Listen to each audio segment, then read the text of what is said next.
What's up, everyone? My name is Nick, and I'm doing a quick review of Apex Trader funding. I switched to Apex after the summer due to them being significantly cheaper than the prop firm I was with before. The prop firm I was with performed perfectly good, but Apex was a slightly better choice for me at that point. And I've been trading with them for a few months. I've got 2 funded accounts with them, and I just wanted to share kind of like my initial thoughts on them, the pros, the cons, give a fairly balanced review. I'm going to say right out of the start that I think that they do a really good job. They are probably the biggest prop firm out there right now, and I would encourage you to check them out. There is a discount code in the description which gives you the best discount available. They often run 90% discount codes, which I'll get into a bit more. Um, but yeah, so first of all, I'm going to jump in and talk about their account sizes. This is a big decision that all traders need to, or all traders consider. I think the first thing that I would say when you're deciding an account size is instead of looking at the 25k, 50k, 75, how much you start with, look at the trailing threshold because that is realistically the account size that you have. So when you are trading the 25k full, you do not have $25,000. You have $1,500 of drawdown. And that is how you should be looking at the accounts. So you should look at that and also the amount of contracts you can take. Honestly, the fact that you can take 10 minis on the 50k is a massive, massive plus for compared to some other prop firms. You're not going to be taking 10 minis on these accounts straight away. You shouldn't be, at least. But the fact that you can grow to that size is pretty significant, and it's also reflected in the fact that you can take 100 micros as well. So again, look at that. I've broken down here the cost of the eval account plus the lifetime fee and the 90% off, and then I've looked at the drawdown at the threshold that you have and sort of given the dollar value. So we can see the 25k is currently $147 per month. There's a 90% off deal. I would encourage you to honestly just wait until there's a 90% deal. There seems to be one every month or every other month. So I'd wait for one of those. If not, 80%, 70%, you're still getting a pretty good deal. But on the 90% off, if you get funded, if you pass, then you pay a total of $144.70, assuming you take the lifetime fee, which I probably would advise you to do. Is only about $50 more than the monthly fee.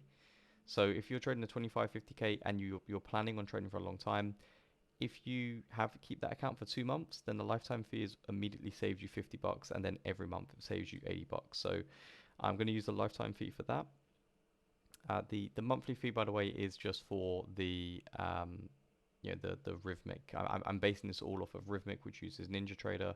So it's $85 a month normally, and you can pay a one-time fee of $130 on 25k, and then not have to pay anything else each month once you have that, which I think is a real bonus. So this gives you a total value of 9 cents per dollar. Now what that means is you've paid $144 and you've got $1,500 worth of risk. That's pretty good compared to the prop firm I was with before, Bullnox. I think it's slightly cheap with the 90% off. Uh, so it's comparable. It is cheaper with the 90% off. The 50k is slightly more for the lifetime fee, and it means that you pay a total of $156.70 for every account that you pass, which now comes out at about 6 cents per dollar. So really good value. And the 75k pay $180 in lifetime fee, so it does jump up. I will double check that actually, but I'm pretty sure it's 180. If it's wrong, I'll comment below. But it's 180, which gives you which means that you pay a total of 197.70 on the 90% off deal, which means it's around about 7 cents per dollar. So not quite as good value, but pretty close. The 100k as well, it's $220 for the lifetime fee, so we are seeing a bit of a jump in this. So at this point, maybe the monthly makes a little bit more sense because it's not until month 3 that you actually end up paying more, by which point you either have made significantly more, or maybe you've blown the account, who knows. It comes out to being about 8 cents per dollar. 150k, the value comes back suddenly, and that's just because it's not significantly more compared to how much of a trading threshold you get. So it comes back down to around about 5.8 cent. And then the 250k, looking at around about 5.4 cent. And then finally the 300k, looking at around about 5.5 cent. The key thing here is to really look at it like this, and this is the thing I would kind of encourage everybody. 300k, you get 7.5k threshold, which is great, but you're never going to be trading 35 minis. They put these numbers up, I will say, on Apex, that they put those numbers up. 35 minis, you are not going to be trading 35 minis. Certainly not to start off with, because you will blow an account immediately. So really consider just trailing thresholds. For me, I believe that the best value is probably the 50k. You get 2.5k of trailing threshold. The profit goal is only $3,000, so it's not ridiculously hard to pass. If we look down here, the 150k, for example, where the value comes back dollar-wise, the trailing threshold, you get double the trailing threshold, but you've got to hit 3 times the profit goal, and that becomes a little bit tougher. So for me, I would say the value is probably in the 50k. You see this across most prop firms, that is where the value is. So for me, my personal favorite here would be the 50k. If you get funded and use a 90% off deal, you know, right now they're like 15, that was 17, 18 bucks to get. So you can get 10 for 180 bucks and try and pass a few. And when you pass, they're only 140 bucks. So you're paying $156 to get 2.5k of drawdown, which I think is really good value. It's not particularly difficult to pass if you're trading minis. It's 150 points on the Nasdaq to pass. That's not particularly difficult. If you're able to make 20 points a day, you know, you're looking at that being, you know, a week and a half worth of trading. So moving on now to the pros and the cons, and I just sort of pulled these out to start off with before going into a little more detail. So the biggest pros with Apex, number one, it is the cheapest prop firm for evals right now. Other firms are following in their footsteps, giving massive discounts, the 90% discounts. But Apex, I think, are going to keep on pushing this, and I wouldn't be surprised to see them cut them even further in the future, crazily enough. So it's a very low entry point for traders. You're paying 20 bucks or less to get a 50k eval account, which honestly you could use as almost like a paper trading account to prove that you can make the profit. Talk about other ways later on, and I've got or in a second actually, and I've got a video on that. But it's so cheap to get started. You're not really paying all that much. It's a nice bridge from paper trading. You can paper trade until you're certain that you've got an edge. Then you could trade a prop firm account for 20 bucks, and it gives you a little bit of emotion, and then you pass, and now you've got access to trading pretty big size pretty quickly for a very, very low entry point. Second pro, there is no consistency rule for evals. I say no, it's very lenient, and it's therefore much easier to get funded. I have made a video which I'll link down below on why you should size up for evals. My whole philosophy is that once you have an edge that you know you can trade and you trade it accurately, you should do all of that on paper. Evals, I have found personally, and I know lots of people find that they get 2/3, 3/4 of the way to getting funded, and the emotion kicks in. And therefore, if you were to YOLO an account or trade very aggressively size-wise, it becomes pretty easy to pass, and then you don't have to worry about passing. Forgot to mention as well, I have got a promo code with Apex that is on screen on the left. It's also going to be in the description down below. If you use that, use the link, then it helps me out, helps me make these videos as well. But at the same time, if you want to use mine, great. If you want to use someone else's, great. Just get 90. Make sure you get the discount, whichever coupon you use. Third pro, it's possible to have 20 funded accounts. Now this, I think, is a bit of a game changer in the way you can look at trading. The big problem that people have is if they're starting with a small account, the likelihood of them being able to trade really like life-changing size is pretty low, and people rush to get there.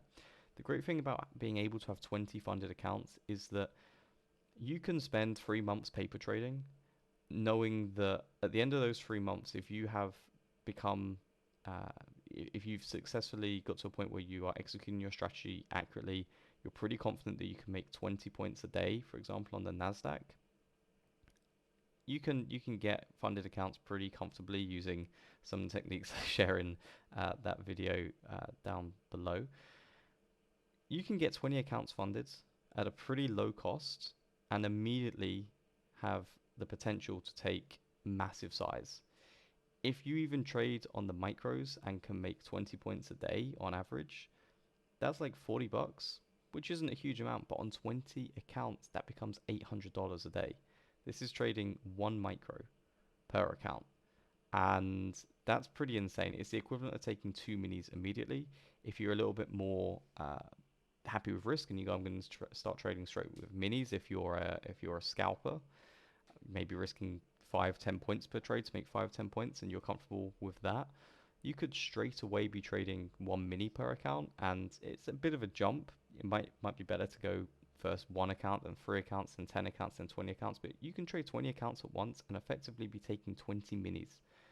This is absolutely game changing for traders, because you now don't need to worry about how long is it going to take me to size up. As soon as you have a profitable strategy, you're executing it well, you can within weeks be trading the sort of size that top level traders take them years to get to. To put it into perspective, if you can make those 20 points a day and you're trading one mini, you're making $8,000 a day, which is $40,000 a week, which is $2 million a year.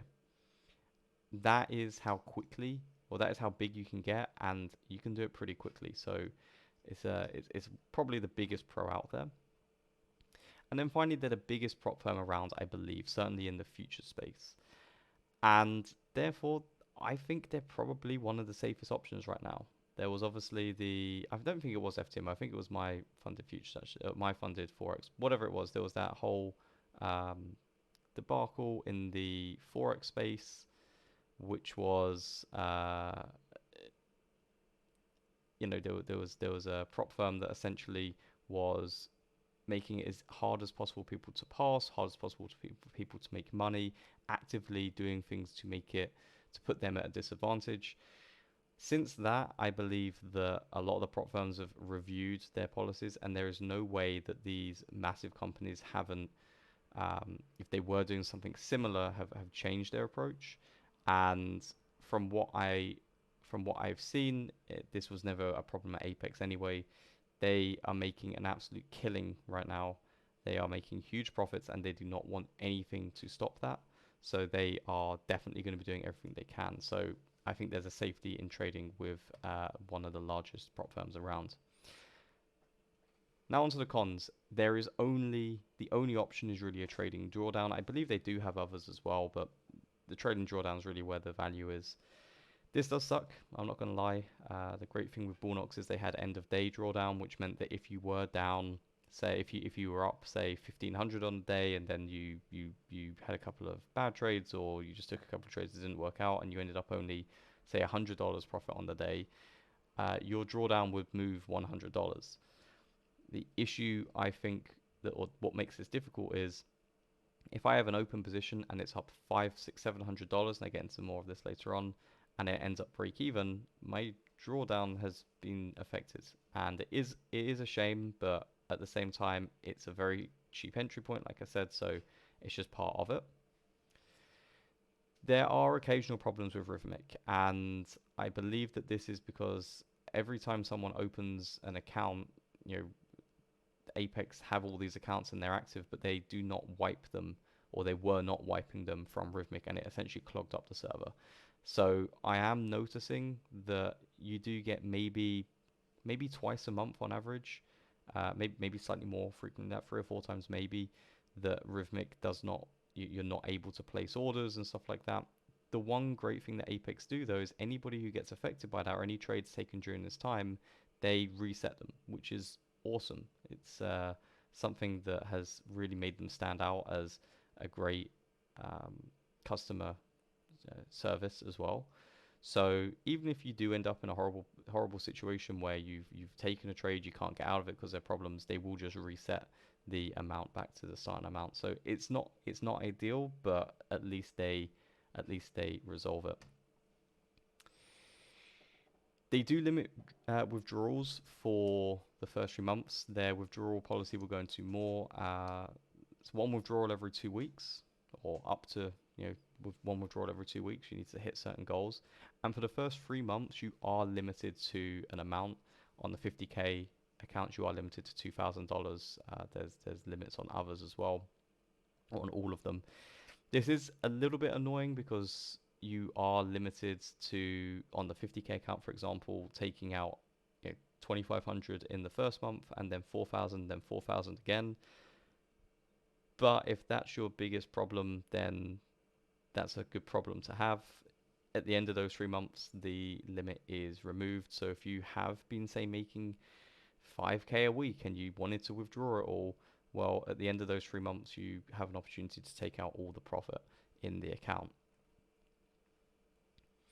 Now, the one thing I will say is they do encourage a bit more of a gambling attitude to get quick payouts, and I think honestly, the way Apex have set themselves up is anybody who is serious in this space, and go through the process of, they have a solid strategy, they get to a point where they're trading it well, they know they're profitable, and then they trade.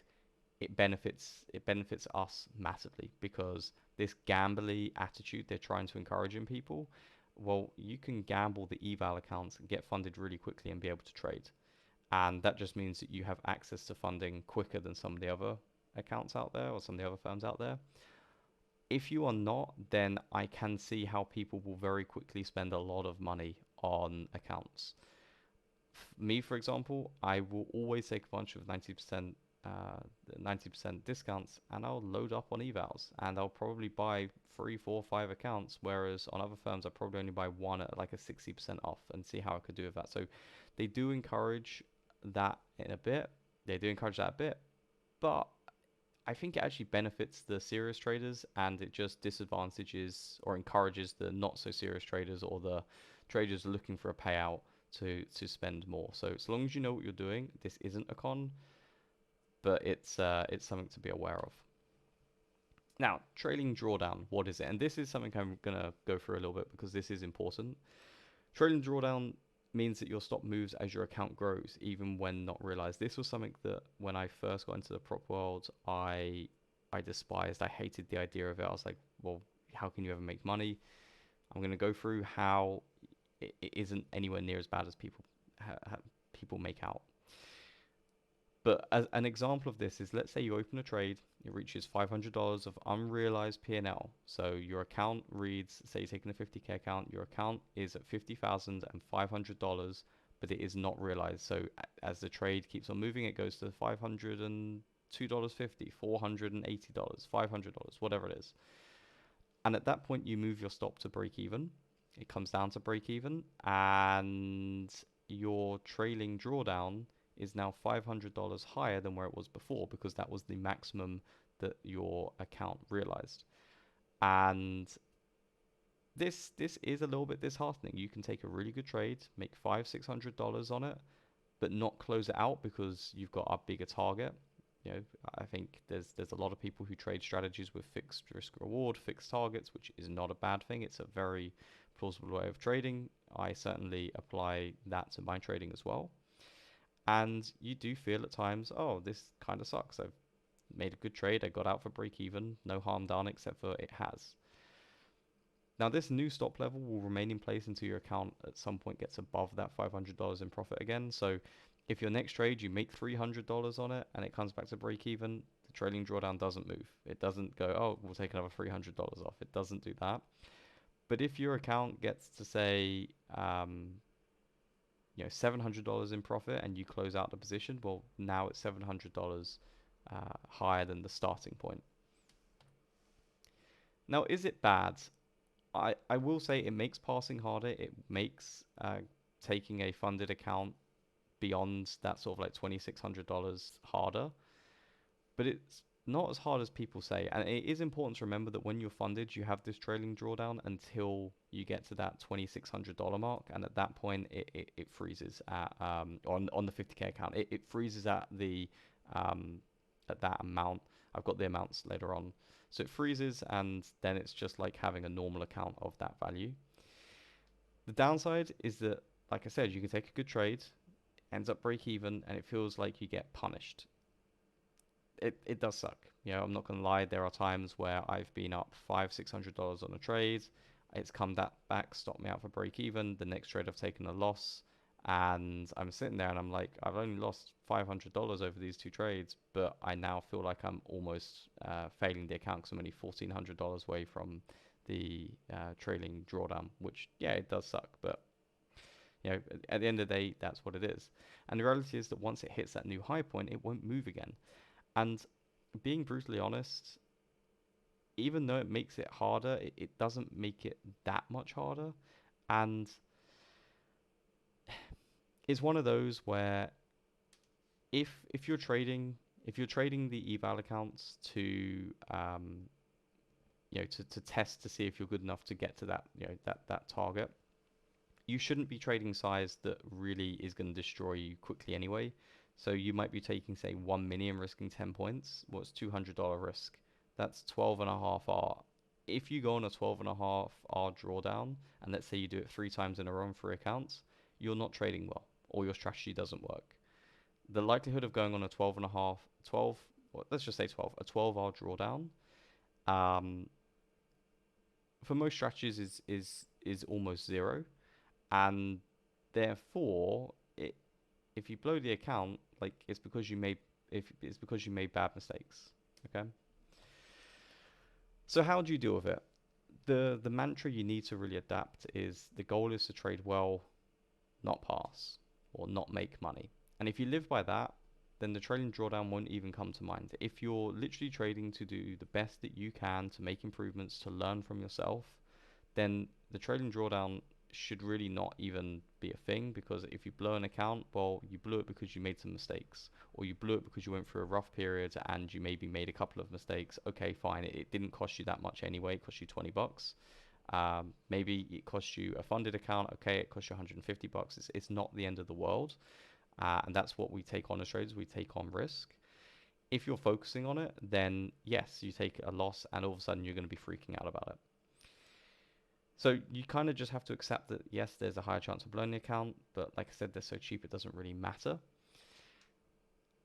And the way I like to do it is, what is the most amount of profit that you can take in a trade, where you move your stop to break even. So for me, I know that there is an outside chance that I could take on a trade and it goes $550, maybe even $600 in profit, and my stop would be at break even. Now the likelihood is, if that was the case, I'm probably taking it out.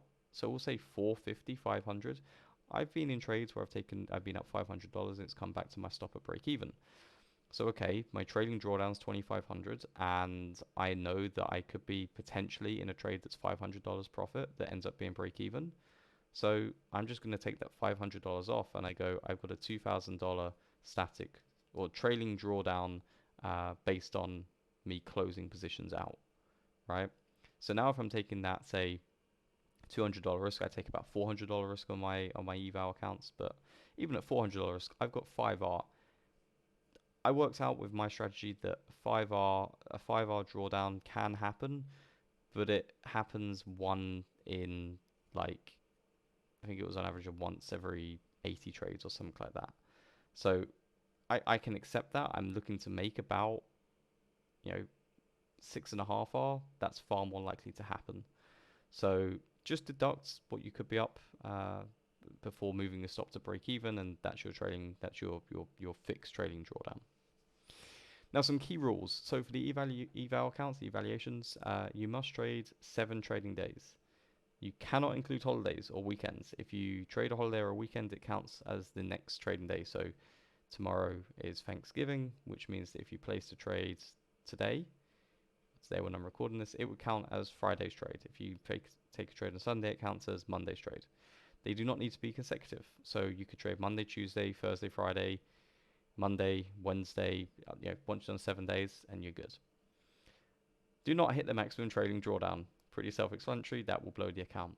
All trades must be closed before 4:59 p.m. Eastern Time. If you fail, you must cancel yourself in the trader dashboard, otherwise you'll be charged next month and reset. Now, the reason I put this in is that some firms, you fail an account and they just close it all and you're done. And you have the option to reset it, maybe at the end of the month or earlier. With Apex, and I think with most actually, it will sit there, and if you do not cancel it, they will charge you at the rebilling period, and you will have that account again. Sometimes the monthly reset is cheaper depending on what deal you've got, but most of the time resets are always more expensive than buying a new account. And I'm going to say that, and I'm just going to quietly suggest that you should cancel the account in the trader dashboard and go and buy another account if you need to at the 90% off deal. So, look to save as much money as you can. Once you pass, you must sign your contract and pay within 48 hours. I nearly screwed this up. I didn't realize I had to do this and caught it just in time. So yeah, just be aware of that. Some key rules for the PA accounts, funded accounts. Again, do not hit the maximum trading drawdown. All trades must be closed by 4:59 p.m. There is a different profit target per account, and I'm going to bring that up, I believe, on the next slide. Just be aware of that. Like, don't go into it and think, oh, boom, I can make a quick $700 and cash it out. You do need to know where your profit target is before you can request a payout. The payout request dates are the 1st to the 5th of each month. You then get paid on the 15th, and on the 15th and 20th, paid on the 30th or last day of each month. So you can request 2 payouts per month. For the first payout, you must have traded 10 separate trading days, and that's the same as well between payouts. So if you request a payout on the 2nd, you need to have traded 10 active days before your next request on the 15th. This is, it only resets after a request. So it's not a case of, oh, if you don't make 10 trading days between the 20th and the 1st, you're done. It's if you make a request, say you make a request on the 2nd and you don't make a request on the 15th or the 20th, you make one on the 5th of next month, then it resets after that. The 30% rule. So 1 day's profit must not exceed 30% of your total balance before requesting a payout. This is a pretty simple rule. If your account is $3,000, then 1 day's profit total cannot be $1,000 or more, or whatever it is, 30% of it. It's a very simple rule. Do not overcomplicate it. What I would suggest is, if you are looking to get paid out, if you're looking for that, maybe set yourself a profit target to start off with. I don't like doing that because for me, you might miss out on the best trading day of the month that could have made you 3 or 4K, and yes, it would suck because then you need to build the account up to 9K, but those profits are still going to be there later on. So be strategic with this. Maybe if you've got a few different funded accounts, trade one until you're up $1,000 and then trade the other, just so that you're able to get cash outs a little bit quicker. But just be aware of this rule. Be strategic with it when you need to, but try not to be too complicated with it. And I believe that this does reset after a payout. Now, it's also not a blanket rule, so long as you can prove that, hey, I traded my strategy. I just happened to have a day where my strategy made, 2K, and I've only at 4.5K. I think Apex do listen to that and work with the traders, but honestly, just abide by it. Keep it easy for yourself. If you do have a day where you make 2K, great. Just be aware, hey, I've probably got to get up to 6K or 6.5K, whatever it is, before requesting a payout. If you're a successful trader, that shouldn't be impossible. You shouldn't be able to make 2K in 1 day and be like, damn, I'm now not going to get a payout because I'll never get the account to 6K. That doesn't make sense. If that's your situation, then you are not a successful trader. Now, the first payout is limited, and the future payouts are then limited for the first 3 payout months. They are limited to larger amounts. On the 50K account, the first payout is limited to $500, and then the next 2 months of payouts, you're limited to requesting 2K. So let's say you take a payout on the 1st of December. If you want to take a payout on the 1st of January or request one, it can only be 2K. 1st of February can only be 2K. 1st of March can be as much as you like. And the great thing is you do not need to leave a safety net. So that means that if you have built $10,500 or $10,600 of profit in an account, then you do not need to leave 2,600. You can take out 10K, leave, you can actually take out 10.5K. You can pretty much empty the account. So you don't need to do that. I would pretty much see that that safety net that most places or most prop firms have. I would still use that if you're planning on continuing account, forever. The good thing is it does mean that if you reach a situation where you go, okay, I'm finished here, I want to move on to trade my own account, you can pretty much empty the account and you don't leave the safety net. If you have 20 accounts, 20, 50K accounts, leaving 2.5K of profit in each one is gonna kind of suck because that's it's 50K, might even be more than that. Thinking, I'm not gonna do the math, but it's yeah, it does suck, right? So that is a real benefit. I just grabbed a screenshot here of the required minimum balance to request a withdrawal. So if you have a 25K account, you need to get to 26,600 before requesting a payout. 50K is 52,600, 75K 77,850. And this essentially means that you just need to get the account to this amount before you can request a payout. Each account has different amounts that you can request. Make sure you go look that up. So yeah, that was my fairly simple review of Apex. I do recommend them. This is my discount code. It gets you the best discount available. Also check out the link down below, which will take you there. But like I said before, don't feel you need to use this. I'm not, I'm putting this out there so it's easy for someone to just like, oh, I can put on this code, and that's what I do. I have a YouTuber that I follow, and I just use his code because I know it works. So if you haven't got a code and you want one that will keep on working, then this is it. It's in the description down below. I moved to Apex because the potential with them is huge, and the fact that you can have 20 accounts, it is pretty cheap. Honestly, I think they're a bit of a no-brainer right now. Other accounts are catching up, other firms are catching up. I know that some firms you don't have to pay, you don't pay, you pay like the eval and that's it. You pay like $180 up front. If you fail that, well, that kind of sucks. So I think right now Apex have got the right mix of cheap upfront, not that expensive to get funded, and also great opportunity to expand, to have 10, 15, 20 accounts. They offer opportunities to trade pretty big. If you can get past the trading drawdown, if you can get funded, you can build an account to 4, 5, 6K on a 50K account. You get beyond that trading drawdown, you're kind of in an amazing situation. So I would recommend them. I think they're doing a great job. I hope you found this useful. If you have any questions, let me know, and I'll see you in the next video.